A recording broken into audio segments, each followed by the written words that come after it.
Hey everyone, welcome to iStock Research। मेरा नाम है Mukul Chaudhary and the daily analysis is here. So traders, अब आप लोगों के सामने है एक डेली चार्ट बैंक निफ्टी का स्पॉट। अब इस वीडियो में बस मैं बैंक निफ्टी कवर करने वाला हूँ, निफ्टी की अलग वीडियो आएगी। सुनो, अब एक चीज़ हम लोग समझते हैं। The first thing that you need to understand is कि यहाँ पर हो क्या रहा है। अब अगर यहाँ पर आप देखेंगे कैंडल्स बड़ी आई हैं, अगर हम बेयर्स की बात करें, और यहाँ पर अगर आप देखेंगे बुल्स वाली जो कैंडल्स हैं, इसके बाद ये जो तीनों कैंडल्स हैं ये क्या है, ये बहुत ज़्यादा आधे अधूरी कैंडल्स हैं। मतलब यहाँ पर विक बहुत ज़्यादा आ रही हैं या फिर इतना कन्विंसिंग नहीं है जितनी ये है, ठीक है। और अगर आप यहाँ देखेंगे, यहाँ कन्विक्शन बहुत अच्छी थी, ऑलराइट। यहाँ पर हम लोग हायर लोज बनाने लग गए, इधर हमने एक एक्सटेंशन दे दिया, ऑलराइट। अब एक बार हम जो लास्ट आपके यहाँ से जो एक फॉल आया था, अगर मैं ये एरिया को लूँ तो आप देख सकते हैं ऑलमोस्ट हम एक 50% जोन के पास से हम इसके नीचे नहीं जा रहे, मतलब ये 48-50 के नीचे हम लोग अभी नहीं जा रहे हैं, मतलब क्लोज नहीं दे रहे हैं। तो ये सम सॉर्ट ऑफ सपोर्ट का काम करेगा, ये तो हमें यहाँ दिख रहा है as per the chart. Clear है, ठीक है। अब यहाँ पर हम बहुत सारी चीज़ें बना सकते हैं, जैसे कि फॉर एग्जांपल अगर मैं ट्रेंड लाइन बनाना चाहूँ तो मैं ट्रेंड लाइन भी बना सकता हूँ एक, ठीक है, कि मार्केट कहाँ पर है। मार्केट इस जोन के पास है। अगर आप यहाँ देखेंगे एक डब्लू पैटर्न भी बन रहा है, इसके ऊपर मार्केट ने एक लिफ्ट दिया है। अब यहाँ पर कोई करेक्शन नहीं आई है, आप समझो इस बात को। मार्केट का जब अप मूव आता है ना, अच्छा, तो अगर करेक्शन के साथ आए ना तो वो बहुत ज़्यादा हेल्दी रहता है, क्योंकि स्टॉप्स मिल जाते हैं अपने को, ठीक है ना। अगर हम मान लो फ्लैग पैटर्न हम यहाँ बाय करते हैं तो स्टॉप मिल गया। अब इन सब में क्या होता है, लोग ना अपने हिसाब से 20-30 पॉइंट के एसएल लगाते रहते हैं और वो हिट होते रहते हैं। फिर उनका सवाल आता है कि जब भी हम जाते हैं, हमारे एसएल के हिट हो जाते हैं, हमें और छोटे एसएल लगाने हैं, हमें और बड़ा एसएल लगाना है, क्या करना है। So they always are in confusion. तो वो चीज़ ना हो, इसलिए हम लोग लेवल समझ रहे हैं कि लेवल्स कहाँ पर आ रहे हैं। तो एक चीज़ अगर आप यहाँ से देखेंगे, ये जो जोन है ये सम सॉर्ट ऑफ सपोर्ट का काम कर रहा है, ठीक है, ये आपने ध्यान रखना है। तो अब हम आते हैं 15 मिनट के चार्ट पे, just to understand everything easily. अब देखो, ये है 15 मिनट का चार्ट।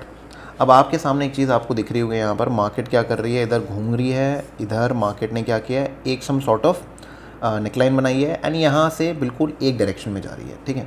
अब इसमें हम लोग क्या क्या कर सकते हैं मैं समझाता हूँ। देखो, सबसे पहले अगर मैं यहाँ इसको ले लेते हैं, क्या बना दी हमने, ट्रेंड लाइन बना दी। तो अब यहाँ पर एक चीज़ सम सॉर्ट ऑफ क्लैरिटी आपको मिलेगी कि अगर मार्केट इस जोन के नीचे ट्रेड करती है, जैसे यहाँ पर मार्केट ने क्या किया था, यहीं सपोर्ट लिया था, ठीक है। अब वापस इधर अगर सपोर्ट लेती है, अगर टूटती है, खुलती है, तो थोड़ा सा मार्केट साइडवेज रहेगी। तो मार्केट जो है ना, इस रेंज के अंदर अब थोड़ा घूमनी चाहिए। अगर घूमे तो एक अच्छी चीज़ क्या हो जाएगी कि अपने को एक रेंज मिल जाएगी और एक एसएल मिल जाएगा। वहाँ से अगर मार्केट ऊपर जाए या नीचे जाए तो हमारे लिए आसानी हो जाएगी थोड़ी, और कुछ नहीं है, ठीक है। ये तो हो गया ये वाला सौदा। अब हम इसको एक बार डिलीट करते हैं और अब यहाँ समझते हैं यहाँ क्या हो रहा है। देखो, सबसे पहले मेरे ट्रेड्स क्या थे, मैं अपने ट्रेड्स बताता हूँ आपको। मैं एक्सपेक्ट कर रहा था कि मार्केट यहाँ पर थोड़ा टिकेगी तो मैं ट्रेड लूँगा, बट एकदम से सडन मूव आया था तो मेरे लिए थोड़ा मुश्किल हो गया था। मैंने यहाँ ट्रेड लिया था, इधर मेरा एसएल हिट हो गया। मुझे लग रहा था अब यहाँ से आया है तो थोड़ा साइडवेज जाके और ऊपर जाएगा, बट ऐसा कुछ हुआ नहीं, यहाँ पर एसएल हिट हो गया। इधर मैंने फिर कोई ट्रेडिंग ऐसा सच की नहीं, ठीक है। तो मेरा नील अपना मार्केट में मैं निकला, ब्रोकरेज दे के निकला हूँ, ठीक है। अब नेक्स्ट चीज़ क्या है, अब यहाँ पर मुझे चीज़ समझनी पड़ेगी। ये जो बड़ी कैंडल है ना, ये जो बड़ी वाली कैंडल बनी है, इसका है ना, हम लोग क्या करते हैं, इसका 50% हम यहाँ पर ले लेते हैं, क्योंकि ये है बिग कैंडल। अब इसका 50% कहाँ आता है, इसका 50% आता है 4130 पे, मतलब 41,000 ले लो आप, एक सीधा साधा सा फिगर है 41,000। तो अब मार्केट को ना 41,000 के ऊपर रहना पड़ेगा अगर इसको एक some sort of up move देना है तो, ठीक है, ये आप ध्यान रखना। और अब दूसरी चीज़, ये जो ट्रेंड लाइन मैंने यहाँ पर मार्क की थी, हम क्या करते हैं, छोटी छोटी चीज़ों से ना हम रिलेशंस बनाते हैं कि मार्केट ना यहाँ पर क्या क्या कर सकती है, दिस एंड दैट। तो अगर आप देखोगे, अगर मार्केट इसके ऊपर रहती है तो चांसेस है कि हम लोग एक और दोबारा इस रेंज को चेक कर सकते हैं, ठीक है। अब हम एक चीज़ क्लियर है कि हम किस में हैं, अप ट्रेंड में। सो दिस इज़ क्लियर, इसमें कोई डाउट नहीं है, हम अप ट्रेंड में, सारी चीज़ें बढ़िया। बट एक इशू है, इशू क्या है कि जो करेक्शंस है ना वो बहुत ज़्यादा छोटे हैं, बहुत छोटे हैं। और ये अच्छी चीज़ भी है और एक बुरी चीज़ भी है। बुरी चीज़ ये है कि मार्केट थोड़ा करेक्ट करे तो अपने को क्या मिल जाएगा, अच्छा स्टॉप मिल जाएगा, हम लोग स्विंग ट्रेडिंग भी ढंग से कर पाएँ इसमें, ठीक है। बट वो चीज़ हो नहीं पा रही है यहाँ पर, ठीक है जी, चलो ये भी सॉर्टेड है।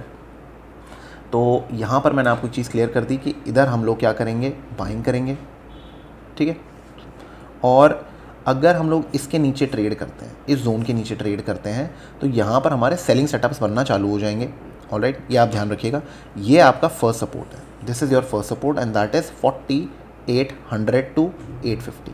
ये है आपका पहला सपोर्ट। और आप लेके चलिए कि 41,000 के नीचे, 41,000 के नीचे आपको ये फर्स्ट टारगेट मिलेगा, क्योंकि मार्केट साइडवेज हो जाएगी और मार्केट सबसे पहले अपने इस बेस को चेक करेगी।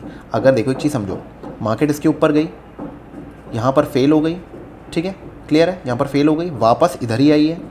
अब अगर मार्केट इसके नीचे ट्रेड करती है तो मार्केट कहाँ जाएगी, यहाँ जाएगी। क्लियर है, मार्केट हमेशा एक्सट्रीम्स चेक करती है। जब मार्केट ने साइडवेज जाना होता है या ऊपर जाना होता है, नीचे जाना होता है, अपने बड़े मूव्स लेने से पहले एक्सट्रीम्स चेक होते हैं। यहाँ पर चेक करना होता है कि यहाँ पर दोबारा बायर्स हैं कि नहीं। अगर नहीं है तो बड़ा फॉल आ जाएगा, अगर हैं तो दोबारा से हम ऊपर चले जाएंगे। क्लियर है, ठीक है। तो हिसाब क्लियर हो गया। हम लोग यहाँ पर ट्रेडिंग करने वाले हैं। ये 41,030 का लेवल बहुत इंपॉर्टेंट है। यहाँ पर मार्केट थोड़ी टिकनी चाहिए। अगर यहाँ थोड़ी मार्केट टिक जाए और एक ऐसे लिफ्ट दे दे तो हम लोग क्या करेंगे, यहाँ पर बाइंग करने वाले हैं। क्लियर है, ठीक है। और आपका ये जो लेवल है, ये आपका वेट एंड वॉच का लेवल है। अगर you are looking for what, आप देख रहे हो बाइंग के बारे में, अगर आप सोच रहे हो, ठीक है, आपने सेलिंग करनी ही नहीं है, तो ये आपका एक लेवल हो जाएगा जहाँ पर आप सोचोगे 850 टू 800 के बीच में। ये आपका एक लेवल हो जाएगा। यहाँ पर मैंने आपको बता ही दिया, ये आपका 4130 के ऊपर कुछ अच्छी कैंडल बनती है। यहाँ पर एक ग्रीन कैंडल, ये देखो यहाँ पर एक प्रॉपर ग्रीन कैंडल नहीं बनी है, ऐसी ग्रीन कैंडल कह रहा हूँ मैं। ये देखो यहाँ बनी है, नहीं बनी है यहाँ पर। तो उसका मतलब क्या, अगर यहाँ बनेगी तो क्या होगा, डायरेक्शन चेंज होगा। इसका मतलब कि कोई इंपॉर्टेंट बंदा आ रहा है मार्केट को चेक करने के लिए। और ये जो कैंडल है, ये सबसे बड़ी कैंडल है। अगर आप थोड़ा पीछे भी जाएंगे, इससे बड़ी कोई कैंडल नहीं बनी है, देख लो आप, ये सबसे बड़ी कैंडल है, ये जो कैंडल है। तो उसका जो 50% है ना, ये लेवल, ये बहुत इंपॉर्टेंट है। इसके नीचे अगर मार्केट रही तो नीचे, इसके ऊपर रही तो ऊपर, बस इतना सा लॉजिक है। इसके आगे इसमें कोई रॉकेट साइंस नहीं है, इसी का आपको ध्यान रखना है। इसमें कन्फ्यूजन पैदा मत करना, लोगों को उसमें भी कन्फ्यूजन पैदा हो जाती है, तो वो मत करना, ठीक है। बड़ी कैंडल है तो 50% बहुत इंपॉर्टेंट है, ये एक आपका थंब रूल बना के लेके चलो, ठीक है। सो यही मुझे चीज़ें दिख रही हैं। और अगर हम लोग ऊपर ओपन होते हैं, अगर कोई गैप अप होता है, कुछ होता है, तो इस लेवल का आपने ध्यान रखना है। 180 से लेके 200, ये एक लेवल रहेगा जहाँ पर आपने ध्यान रखना है। अगर मार्केट इधर ब्रेक होती है तो आप कुछ मत करना, इधर कोई ट्रेड मत लेना, क्योंकि ये राइजिंग ट्रेंड लाइन है, ये कहीं ना कहीं सपोर्ट दे देगी। तो बाइंग या तो यहाँ बनेगी या फिर इसके ऊपर कंटिन्यूएशन देती है, मतलब थोड़ा समय बिताती है इसके पास और फिर ऊपर जाती है, तो यहाँ पर एक अच्छा ट्रेड मिल सकता है, ठीक है। तो ये हो गया आपका ट्रेड प्लान बैंक निफ्टी का। इसके अलावा आपने और कुछ भी नहीं देखना है। I hope this helps. And क्षमा चाहता हूँ, थोड़ी आवाज़ ज़्यादा है, काम चल रहा है तो उस वजह से थोड़ी आवाज़ ज़्यादा हो रही है। And I will see you in the next one. Thank you for watching and make sure आप लाइक शेयर सब्सक्राइब जरूर करिए एंड कमेंट सेक्शन में ज़रूर बताइएगा कि एनालिसिस कैसा लगा। And I will see you in the next one. Thank you for watching.